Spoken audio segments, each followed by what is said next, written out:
Bismillahirrahmanirrahim. Alhamdulillah Rabbil Alameen. Wa salatu wassalamu ala Rasulillah. At the center of the current economic system and capitalism is usury, in today's jargon, interest.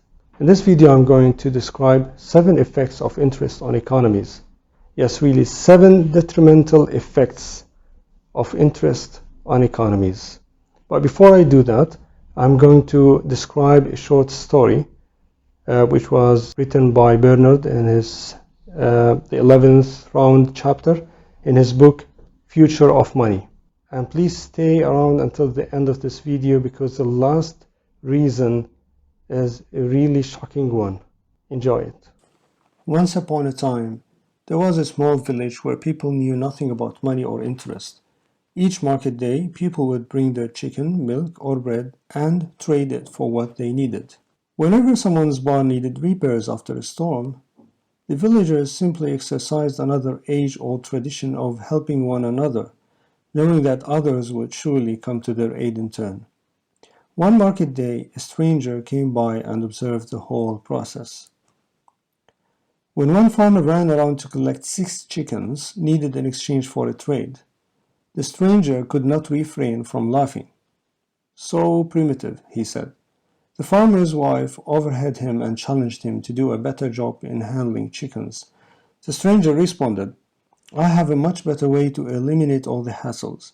Bring me 1 large cowhide and gather the families. I will then explain it."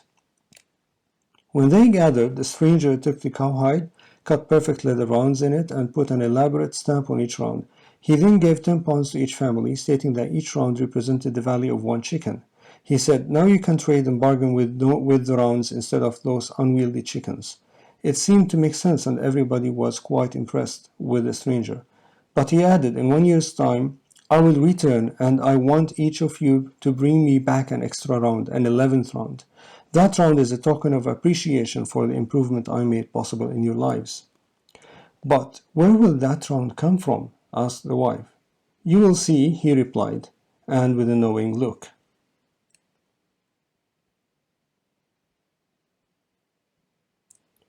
What do you think happened? Remember, that 11th round was never created. The convenience created had a hidden cost. The demanded 11th round generated competition among all the participants. If all went well, one out of every 11 families would have to lose the equivalent of all its rounds to provide the 11th round to the stranger. The following year, when a storm threatened some of the farmers, there was an atypical reluctance to assist neighbors. Families were now wrestling one another over that 11th round.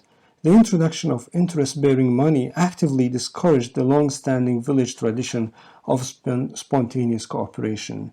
It killed empathy, killed sympathy, killed all the cooperation traditions they had together.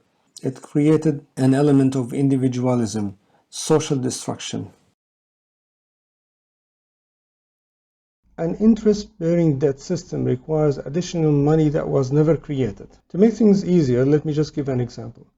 If you go to the bank and ask for $50,000 or 50,000 euros or TL, Turkish lira or whatever, you ask $50,000 for the bank and they approve it, they give you the loan, 50,000, and they request of you to bring back $75,000 after 15 years. So that $25,000 would come from where?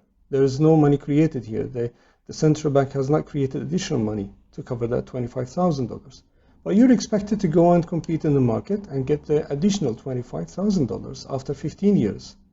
Of course, for you to get into profit, you need to make more than the $25,000 in those 15 years. So this means that you compete. The insufficiency of money drives us into competing with each other, consigning us into an unending state of scarcity.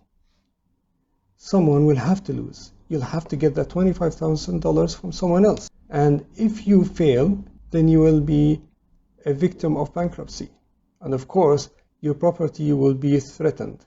Your property will be confiscated to the bank to cover the loan that you have taken from the bank. Ultimately, someone will lose.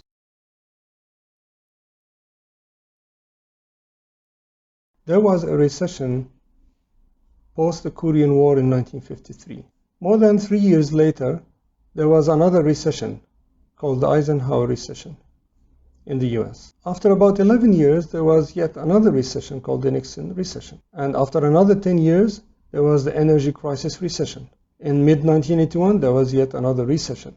Before each of these recessions, there was inflation. And in order to curb inflation, the government, in all of these instances, increased interest rate. The inflation recession cycles became a periodical norm every 10 years. Reason? Of course, interest and usury. Anyone who denies it is either an ignorant or unguided, resisting, stubborn.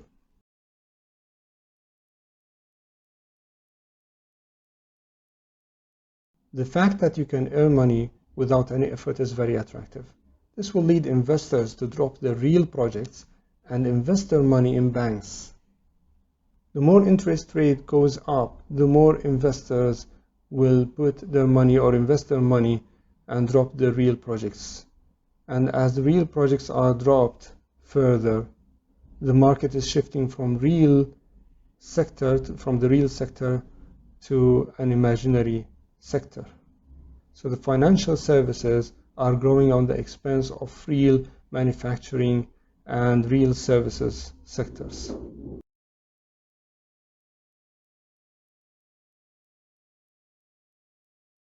With the excuse to curb inflation, interest rate is increased, as we said before, and this will have 3 effects on businesses.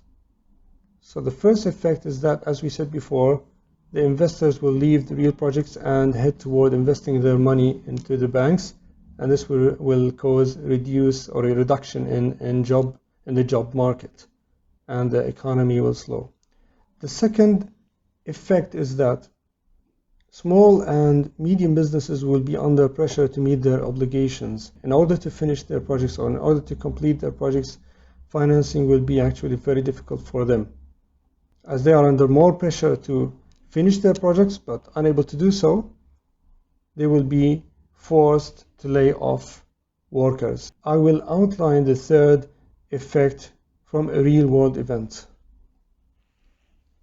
Volcker, chairman of the Federal Reserve in US from 1979 to 1987, caused a detrimental crisis when he increased the interest rate to curb inflation. Consumers were no longer able to take loans for buying large products such as cars.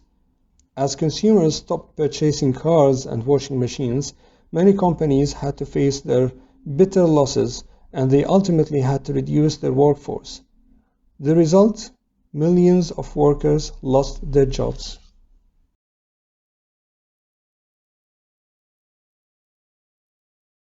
When you apply for a loan, a bank will actually check your credit worthiness.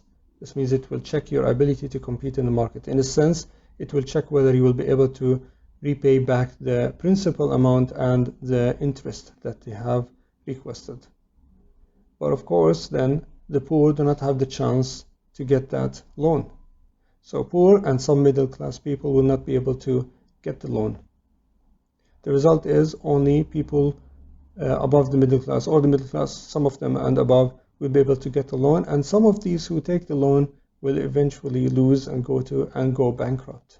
So this system actually helps the rich to grow richer and the poor to grow poorer. And of course, more specifically of the rich are the lenders. The lenders, they grow richer. Eventually, the wealth gets concentrated in the hands of the few affluent. In 2007, the top 10% of households in the US owned 72% of the wealth, contributing to the rise of economic inequality.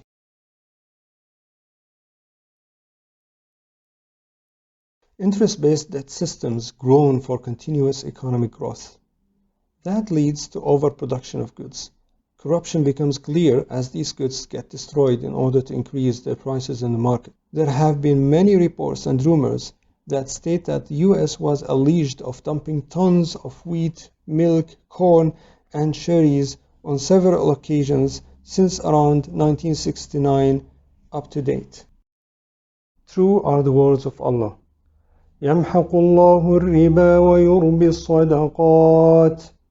Allah destroys usury and places increase on charity. Assalamu alaikum wa rahmatullahi wa barakatuh.